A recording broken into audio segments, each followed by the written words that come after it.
Hello, this is Marshall Riddle from MCWell, welcoming Susan Pantely, Principal Consulting Actuary at Milliman. Thank you for joining us, Susan. You're welcome. What I wanted to talk about today was the keys to establishing successful financial targets for ACOs. I've established 3 critical tools that while there are many, I think these are the top 3 critical tools, and I also think that some of these elements are being overlooked. So I wanted to concentrate on those items. The first one is actuarial cost models that I'm going to discuss. The second one will be determining the most efficient providers. And finally, the increase in non-medical expenditures. So my next slide shows a typical actuarial cost model. Most ACOs will go through this process when they are given a budget to work with. And for example, this shows just the hospital inpatient piece of the cost model, but it shows the admissions, the length of stay, the bed days per 1,000, and the average cost per service. So for inpatient facility, we're expecting a claim cost of $118.30. And most ACOs have already prepared for these types of budgets, and we'll look at them and compare them to what they're offered to see if it is a reasonable estimate. So the first thing we do is finding the savings, the initial evaluation. And I think a lot of the ACOs are doing this, but I think it's a good place to start before we go into the next step. The first thing you should do is focus on the high-cost services. For example, the hospital inpatient piece in the previous slide shows that the hospital inpatient cost is over $100 per member per month. And for the commercial population, hospital inpatient is about 30% of total medical cost, and it's even higher, about 35% for Medicare. Another high-cost area is pharmacy, is 15 to 20% of the total medical cost. So these are the areas that have the most potential for savings, since that's where we're spending the most money. The second item that in your initial evaluation you need to look at is to focus on the actionable and impactable services. For example, one service you wouldn't want to focus dramatically on is maternity admissions. They're really not a service that the ACO can impact. So whatever the spending is there, you may be able to impact the average cost per admission to a certain extent, but there's not a lot of savings there. And to actually change the admits per 1,000 for maternity, the ACO has no control over this. So that's not one area to focus on. Examples of areas that we should focus on are ambulatory sensitive admissions, which are actually admissions that can be avoided. We could also look at the brand and generic prescribing patterns, and we can influence those. So those are the services we'd like to do during the initial evaluation. And I think a lot of these procedures are starting to be established. But the next step on my next slide is monitoring experience. And I think this is very important, and where the ACOs need to invest and get a strategic plan on how they're going to do this, because we've already established the budget and we've decided how much we can save and if we can live within that budget. But how do we monitor it? Monthly is probably a good thing to look at things that are coming way out of line, but quarterly gives you enough experience to really see meaningful trends. And what you want to do is take your actuarial cost model and look at it quarter over quarter, and perhaps if there's some difficulty in certain areas, look at it on a monthly basis. And you can review the trends and identify those areas that are problematic and above where you had predicted them. And not only to look at trends to see if your experience is going up, but to compare to national best practice benchmarks. Because even if your trends are within reason, you still may have savings potentials in other areas. So what do you do once you review this and you identify areas that are not performing as well as you would have hoped?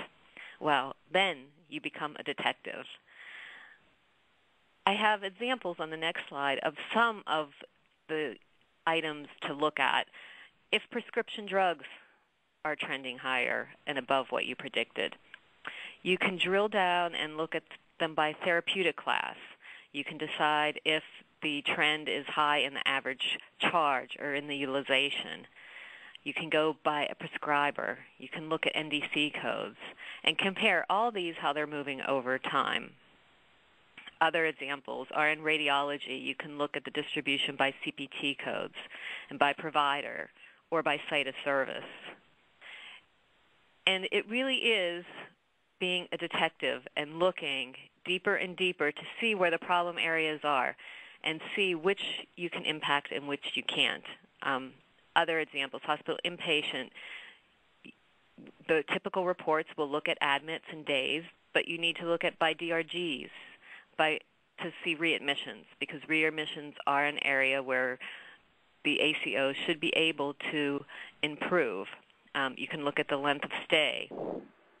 Office visits, looking at by chronic conditions, can tell us where the spending is and if it is increasing by chronic conditions. And then if you identify certain chronic conditions, again, you become that detective and you look at what the services are that are making it up. Not only do we need to monitor the experience in aggregate, but then my next slide is about the physician detail. Each physician will also need to look at their reports. Now, these can't be as detailed as the aggregate reports because you need to look at a higher level because it does not get credible if you get down to a CPT code for a particular physician.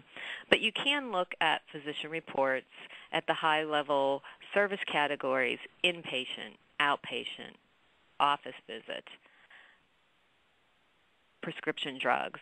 And you can look at not just the per member per month cost, because that doesn't tell the whole story, but you can look at metrics such as inpatient days per thousand, prescriptions per thousand, to have it on a normalized basis, because we do want to look at quality as well as financial outcomes. And so once you have the physician detail, what do you look at? Well, you look at for outliers. You compare the physicians, and you look at the ones that are the outliers. And just because they're an outlier doesn't mean that they're not doing things right. That's where you go back to your detective work and try and look at why.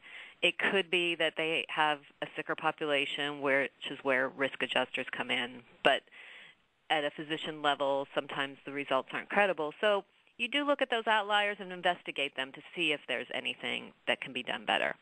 Again, it's not necessarily a bad thing if they're an outlier, but it is something to give you to investigate to see where the savings are. And you also, if pharmacy or inpatient visits, whatever was a problem on your aggregate, is where you want to dive in deeper to the details in your physicians as well. So that was my first actuarial cost models and how we're going to use them. The second is, how do we know what price and quality and efficiency is, in my next slide. If you have a non-standard fee schedule, it does make comparisons across your providers difficult. In my example here, assuming that we've normalized for the population, and the specialists have different utilization, and they have different average costs. So if we're grading them on average cost, they come in at different, and if we're grading them on their efficiency, they also come in different. And we look at their total costs. However, in a lot of circumstances, we're only going to be looking at the total cost or the PMPM, which really doesn't tell the whole story.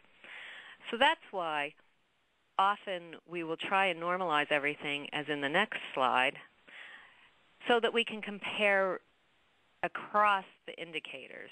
For example, I have 3 hospitals and 3 cardiologists in this example, and I've normalized their average unit cost and their efficiency and their quality to compare across. And then if you take the sum product of these, it would be an overall quality, efficiency, unit cost indicator. However, you may want to look at them. You want to know which are providing the best quality and which are providing a different unit cost, because the ones that are having a higher quality are, of course, ones that you want to keep in for those quality metrics. So you know which lever to push on if you want the quality or you want the unit cost. Obviously, we want the best of both worlds, but this tells you which index you want to focus on depending on the provider. And finally, my last slide talks about the additional spending.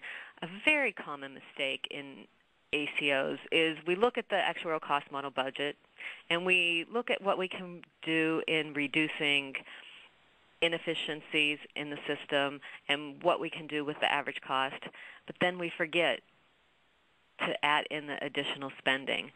Because if we're going to monitor this experience, if we're going to try and focus on reducing the ambulatory sensitive admissions and reducing readmissions, these all require new administrative costs in most circumstances.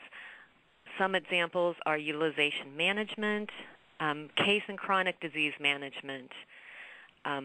It could be e-visits, e-consults, the plan management support. These can all help reduce those readmissions, your long-term spending, the case and chronic disease management. That will help us have lower drug costs, lower office visits, if it's done properly. So these are all additional spends. You can have hospitalist programs, nurse practitioners, physician assistants, and as we just saw, the physician reporting tools. We can't ask physicians and other providers to take on risk if they don't have the resources and the reporting to understand it, because only by understanding these metrics are they going to be able to respond appropriately and manage them. So each one of these elements represents an additional cost, and that cost should be converted into per member per month spending and taken away from the budget, or else even if you achieve the financial savings that you projected, you still may come out behind overall because you've had to spend these. So in summary, those are the three things that I think are crucial at this stage with ACOs, is projecting the budgets and not just projecting them through the actuarial cost models, but really monitoring that experience and becoming that detective. Secondly, looking at the price, quality, and efficiency indicators by provider to target the areas and to know how they line up against each other, because just looking at them in aggregate is not going to tell us the information we need to know. And finally is don't forget the additional spending that's going to be needed in order to meet the financial targets. Thanks again, Susan. You're welcome. This presentation is complete.